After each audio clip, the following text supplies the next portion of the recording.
Adaptation and disaster risk reduction are among the priority programs of the Aquino administration. In celebration of the Global Warming and Climate Change Consciousness Week, the Climate Change Commission of the Philippines, various agencies, and private institutions will hold a two-day conference and exhibit entitled National Climate Change Consciousness Week, Creating Convergence on Climate Change. Here to talk to us about this year's awareness raising campaign is Climate Change Commission Secretary Lucille Siring. Secretary Siring, good morning. Good morning, Pinky. Thanks for having me. Climate change, it was a law that was passed back in 2009, and I remember one senator who's very much involved in this is Senator Loren Legarda. Yeah, Senator Legarda actually pushed for this law, and she's our champion in the Senate. We're very happy to be having her as our ally. And with this law came the commission. Yes, the commission was created by virtue of this law that was passed in 2009. 2009. So let's talk about climate change awareness since 2009 to today. What happened then was that we conducted several surveys. We've seen the increase in awareness, but it's really just concentrated in Metro Manila, where most of the middle class are located. But in terms of awareness in the entire citizenry, we have a lot of things to do, actually. Why is that? Is it complicated to understand climate change? Actually, it is. And because it's cross-sectoral, the impact is cross-sectoral, agriculture, infrastructure. So it's so difficult, so fragmented. What we're trying to do, at least right now, is to show, especially the local government units, that when we talk about climate change, it doesn't have to be very complicated. And there are ways to do it. There are ways to address to it. And it really boils down to very good planning. Let's just go very simple here. Okay. An individual who wants to know more about climate change, what are the basic things that somebody needs to know or be informed about climate change? So when we talk about climate change, we talk about global warming essentially. And what causes global warming is what they call the greenhouse gas emission. So what are those activities that really, emits emissions? So when you're talking about trash, for example, we're talking about trash, it emits methane, that's a greenhouse gas. Methane gas. So we try to recycle, and then we try to put it, if we put it in a land site, it has to go through a technology where you can convert it to energy. Right, okay. Right. So at the same time... Has that been utilized a lot? Yes, it's been done in Payatas right now. We have the first waste to energy. In fact, they gain carbon credits because of that program. The old dam site is now being used as an energy source for that area. Aside from waste, other than waste, of course, is really knowing what are the impacts, because it becomes a disaster only despite knowing what it is. You don't do anything about it. And this is what we're trying to do in the commission, is to make sure that when science is telling us that this will be the projection, it should be part of the planning process, not only for government to use, but for the private sector and the individual to use. But of course, the implementation is also very necessary. Are we many steps back in terms of planning what the kind of effects or even disastrous effects of climate change could have to our country or to our planet even?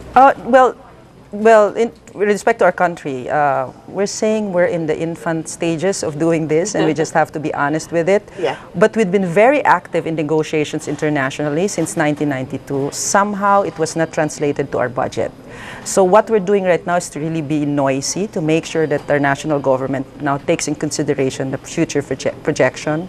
And then hopefully we can be ready by the time 2020 and 2050 comes. Why 2020? The projection is by 2020, the Philippines will be drier in summer months, and on rainy season, it's gonna be more rain. But for areas like in Mindanao, it will continue to be dry.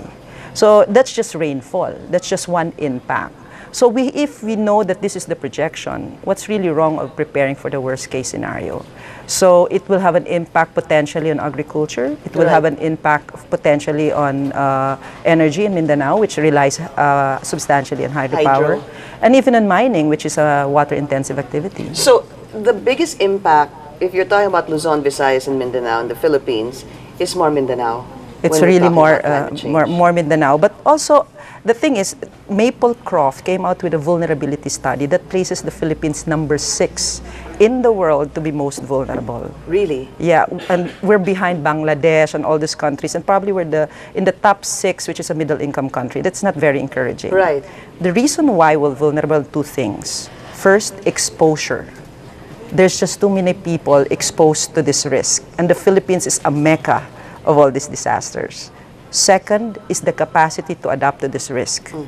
And when we're placed at number 6, what it's just telling us simply is we're not ready when this events Absolutely. occur. When you talk about capacity to adapt to risks, whose responsibility would that really be? I mean, I can imagine it should be the LGUs. The LGUs as frontliners, Right. but they need to also be capacitated. And for example, in this disaster risk, they're allowed to use 5% of their budget to use for project.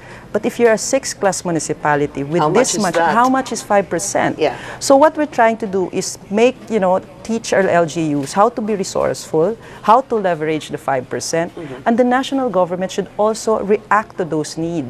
And this is where the convergence is essential, because you may have a good leader in agriculture and pushes for climate change, and the other sector is not responding. It's not balanced.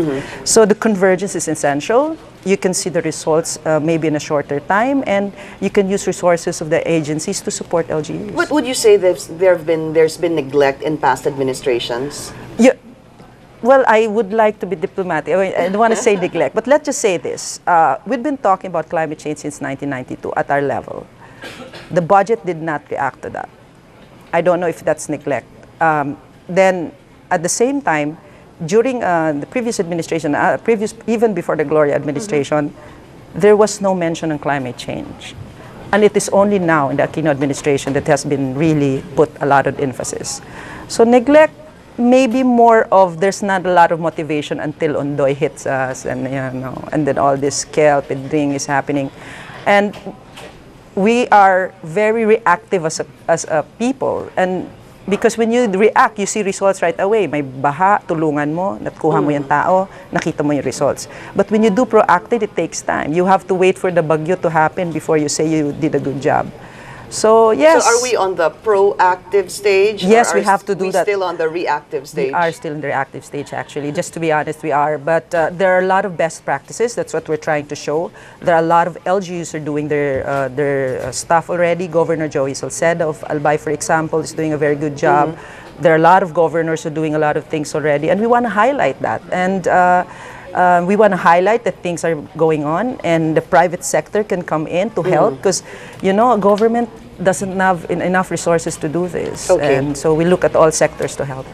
Secretary, when floods hit the country, Ondoy, Pedring, Kiel, etc., sometimes you hear this is all because of climate change. Is that a fair conclusion? No, it's not. Climate change should not be a ready excuse for inefficiency or lack of implementation on the part of government. But climate change, you can't do anything about it, but the human factor you can. So hopefully we get to understand, and we need science to validate all these things. We cannot just say, oh, it's climate change. We want to look at opportunities of climate change, not of the impacts it brings. There are a lot of opportunities. And there actually are opportunities. Yes, business-wise, there are. Okay, yes. let's talk about, you were talking about opportunities for climate change. What are they? Well, there are a lot. There's a market now called LOHA, so Lifestyle of Health and Sustainability Market.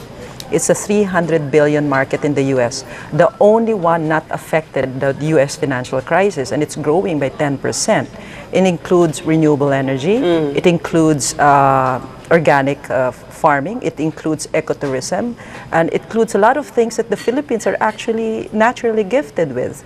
And we want to take advantage of what climate change is bringing us, adapt to it, and not look at it as something that, we have to be afraid about.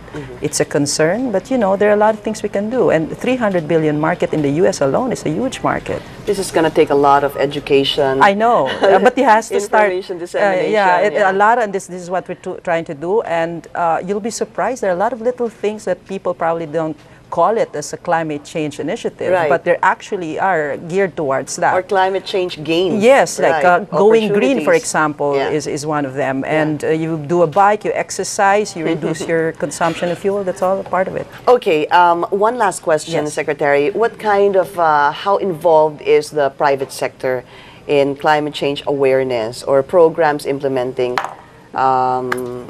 climate change programs, rather? In the Philippines, private sector is aware, but they don't know They admit, however, that they don't know what to do, what's the next steps. But the big ones are now very interested, and we had a lunch meeting with them months ago, and they said they want to do something, and they want to go towards that, and they want to be responsible. And we want to use that, interest and enthusiasm, and we will show it, and we want to sustain this. The exhibit, the Consciousness Week, we were unconscious before, and we are conscious now, but what we're trying to say is, this is just 1 week, and we want to sustain it, and that's the role of the Climate Change Commission. Awaken our consciousness. Yes, that's right. That's just how it is. You don't stop by saying, people are not listening. You get frustrated at some point. But that's not really an excuse to say, with the Philippines as a mecca of all these disasters, and we have projections, we have science, we have the best minds, and there's a lot of interest. I consider it more of an advocacy than a job, so hopefully we could sustain this interest. Well, thank you for that, Secretary. Thank you for really having me, and I hope everybody would go next week in SMX in November 21, 22. The admission is free. We have a concert. Just log on our website, www.climate.gov.ph. All right, again, Secretary, thank you so much. Our question of the day is up